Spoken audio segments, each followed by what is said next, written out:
Everything changes the moment D-Mac realizes the truth. A truth that's been sitting in front of him the entire time. One move, one slip, and suddenly the people he trusted most start looking like strangers. This isn't just a mistake. This isn't just a misunderstanding. This is betrayal, quiet, calculated, and deadly. And in Season 3, Episode 4, D-Mac finally starts to see the game he was never meant to win. D-Mac has been moving through Chicago with a weight he can't shake, trying to prove himself to a world that always seems 2 steps ahead of him. He wants respect, a place to stand, a way to feel like he matters. And for a while, he believes that Diamond and Jenard, 2 men holding the keys to the entire organization, might actually see something in him. He's young, hungry, and trying to build something real out of the pieces he's been given. That's why he listens. That's why he follows. That's why he pushes himself into situations that most people would run from. Because deep down, he thinks loyalty will pay off one day. But underneath all that effort, there's a quiet tension growing inside him. Little moments keep sticking in his mind, moments that don't line up, moments that don't make sense. Diamond keeps switching plans at the last minute. Jenard keeps acting like he's guiding him, but the guidance never really leads anywhere. Instead, D-Mac gets thrown into risky jobs, quick setups, and shady errands that somehow benefit everyone but him. He brushes it off at first. He tells himself he's new, that this is part of earning stripes, that this is how the game works. But even then, it doesn't feel right. There's a look Diamond keeps giving him. Not the look of someone who trusts you. More like someone who's waiting to see how far they can push you. And Jenard, he smiles too fast, talks too smooth, makes promises he never intends to keep. Together, they treat D-Mac like a tool, not a person. And while D-Mac doesn't fully see it yet, something in his gut keeps whispering that he's being used. He tries to ignore it. He tries to focus on the work, the grind, the streets. But the truth is, every move he makes feels like he's walking into a fog. It's like everyone else knows the rules of the game, except him. The pieces keep shifting, and he keeps ending up in the middle with no clear way out. Every task they give him feels like a test, one designed to push him, corner him, and keep him from asking questions. And still, D-Mac keeps trying. Because loyalty is the only thing he's ever had to offer.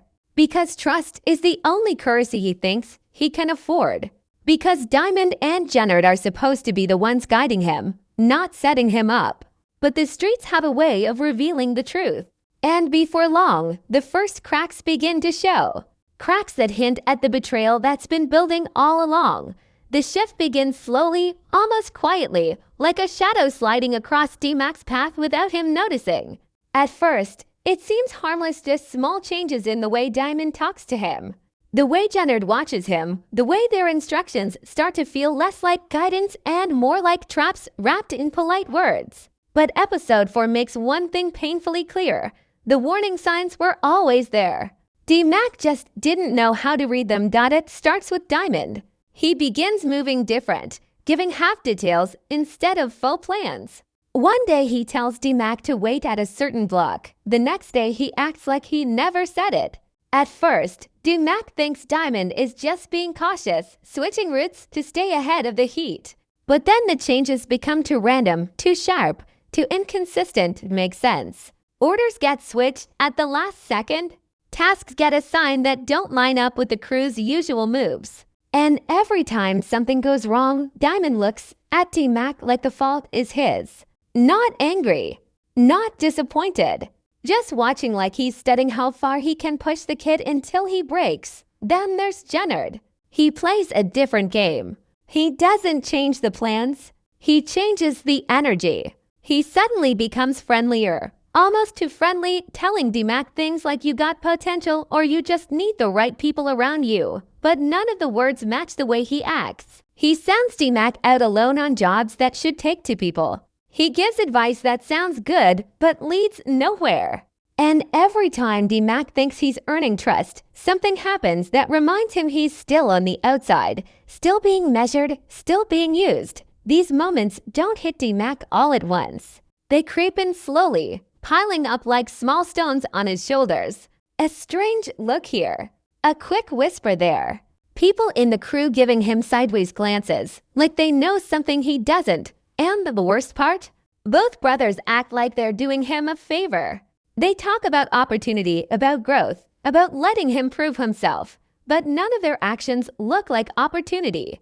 They look like setups dressed as second chances. Episode 4 highlights these small hints with brutal clarity. For example, there's the moment when Diamond sends him to check out a spot that's supposed to be empty, but suddenly isn't. DMAC feels the danger, senses the shift, but doesn't have proof. Then there's Jenard giving him praise right after telling someone else, under his breath, that DMAC doesn't need to know everything.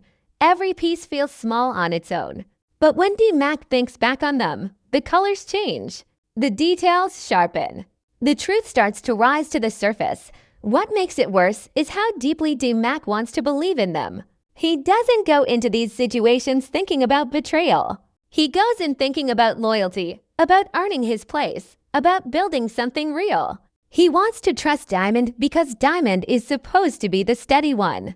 He wants to trust Jenard because Jenard acts like he sees potential in him. But trust without truth is just a trap waiting to snap shut. And slowly, painfully, DMAC starts to feel the trap tightening. He begins questioning his own choices. Was he too eager? Too trusting? Too blind to see the danger building around him? He replays conversations in his mind, remembering moments where their stories didn't match, where their tone didn't match their words, where their actions didn't match the loyalty they preached. That's when something shifts inside him, not anger yet, but awareness. A new sharpness in the way he observes them.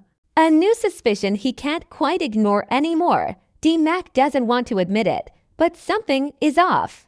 Diamond and Jenard are not guiding him. They're using him. And the more he notices it, the louder that truth becomes a truth he can't unsee. No matter how hard he tries, it happens in a single instant quiet. Sharp and painful enough to stop DMAC right where he stands. Not a gunshot, not a fight, not someone yelling in his face. No, the truth reveals itself in something much smaller. Something the brothers never meant for him to hear. It's the kind of moment that flips a switch inside you, the kind that changes how you see everything you thought was real. And when it hits DMAC, it hits hard. He's supposed to be dropping off a message. Nothing risky, nothing big. Just a simple task. But when he arrives near the spot, he hears voices behind a half-closed door, voices he knows too well. Diamond's low tone, steady but cold. Jenard's sharper voice, irritated but focused. At first, DMAC doesn't pay attention. He thinks it's just business talk. But then he hears his own name. And it stops him like a punch to the chest. He steps back, keeping quiet, and the words sink in one by one. Diamond says DMAC is useful for now, like he's a temporary tool, nothing more. Jenard laughs under his breath, saying the kid doesn't even see it coming, as if this entire time, they've been playing a game with him as the middle piece. They talk about moves they've made using him, jobs they assigned him not to help him grow, but to keep heat off themselves, to test rival crews, to see how much danger he can carry without knowing the real risks. It hits him like a sudden cold wave. All those strange orders, all those mixed signals, all those moments that didn't make sense. Now they line up perfectly and it makes him sick to his stomach. He realizes he wasn't being shaped, he was being shielded behind. He wasn't being taught the game, he was being thrown into it like bait. And worse, they never planned to tell him the truth. They never planned to let him rise. They just needed someone young, eager, and loyal enough to do the dirty work without asking questions. He hears Jenard say, he's too hungry to notice, and that's the line that breaks him. Because it's true. He was hungry to belong, hungry to prove himself, hungry to matter. And they used that hunger the same way a fisherman uses bait. They dangled loyalty in front of him, pushed him into the field, and watched him work without ever seeing him as part of the family. That's when the anger starts rising. Not loud, not wild, but deep, steady, burning from the inside out.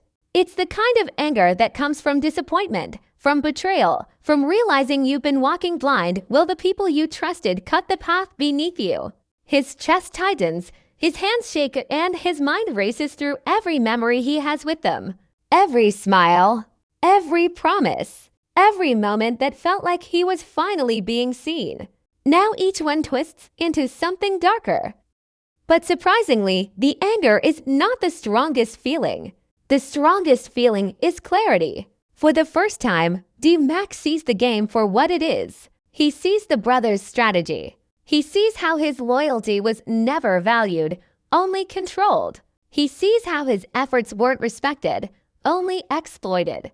And he sees how both of them, Diamond and Jenard, have been playing different roles but working toward the same goal, using him to protect their own power. The scene around him fades. The noise of the street disappears. It's just him and the truth now. And the truth is louder than anything he's ever faced. He doesn't burst in. He doesn't shout. He just walks away quietly, but with a new weight in his steps. Something inside him has shifted. Something that can't be undone, because once you see the truth, you can't unsee it. And D-Mac finally sees everything. Walking away from that doorway doesn't give D-Mac peace. It gives him pressure, slow, heavy pressure that builds behind his eyes and sits deep in his chest. Every step feels heavier than the last, as if the truth itself is dragging at his ankles. He doesn't say a word, but his silence is loud, louder than any shout he could have thrown at the walls behind him. Betrayal doesn't always explode. Sometimes it sinks slowly, painfully, until it reaches a place inside you that changes how you breathe. D-Mac keeps moving, but his mind keeps circling back to the same thought. How long has this been going on? He replays every moment, every glance, every order. He remembers the times Diamond looked at him with a cold kind of study, the times Jenard offered advice that felt a little too convenient. And now that he knows the truth, all those moments rearrange themselves into a new pattern, one he didn't notice before because he trusted too hard. He realizes trust is dangerous when the people holding it see you as a tool instead of a person. For the first time, he sees the brothers clearly. Diamond, with his calm voice and steady stare, always acting like he was guiding him. Jenard, with his smooth talk and fake support, always pretending to see potential. But underneath it, they were just pulling strings. They didn't care about his future. They didn't care about his growth. They cared about control of him, control of the streets, control of every move happening around them. And once that truth hits him, something inside D-Max starts to tighten. A new kind of awareness, a new kind of strength, a new kind of anger. He doesn't think about revenge yet. Revenge is loud, messy, fueled by fire. What he feels now is colder, quieter, sharper. It's the feeling of waking up from a lie and finally seeing the world with clear eyes. He knows he can't trust them. He knows that every move they make now will have a hidden angle. And for the first time, he understands he can't just follow their instructions blindly anymore. If he keeps doing that, he'll end up dead, forgotten, or worse, he'll end up exactly where they want him, trapped under them forever. So he starts thinking. Not emotionally, strategically. He thinks about who he can trust, who stands outside the brother's shadow, who might give him real power instead of empty promises. Tommy's name drifts into his mind, not because they're close, but because Tommy sees people differently. Tommy doesn't pretend. Tommy doesn't play emotional games. But going to Tommy means declaring himself separate from Diamond and Jenard. It means stepping into a new kind of danger. Still, that option feels more honest than staying with two men who've already shown him what he means to them. Disposable. But even with all that clarity, D-Max still feels a sting that won't go away. Because part of him wanted to believe in Diamond. Part of him wanted to see Jenard as a mentor. Part of him was still that kid searching for guidance, hungry for acceptance. And now he has to face the reality that he was never truly seen, never truly valued. That kind of realization doesn't fade fast, it sits in the heart like a bruise. And D-Mac feels that bruise growing, spreading, making every memory with them ache in a new way. He stops walking and stands still, letting the weight of everything settle. The streets around him move like normal, cars rolling by, people living their lives. But for him, nothing feels normal anymore. Trust has cracked open. Loyalty has been exposed. And he knows there's no going back. Once betrayal enters your blood, it changes how you move, how you speak, how you choose your next steps. Andy Mack. He's no longer thinking like a kid trying to fit in. He's thinking like someone who's been pushed too far. Someone who realizes he has to carve his own path or risk being carved up by someone else's plan. The fire inside him is no longer from wanting approval, it's from wanting freedom, wanting truth, wanting control over his own life for the first time. D-Mac doesn't know what his next move will cost him, but he knows one thing with absolute certainty. He will never let Diamond and Jenard use him again. Not ever. The game has changed now. And he's not a pawn anymore. He's finally ready to choose his own side, even if it means stepping away from everything he thought he belonged to.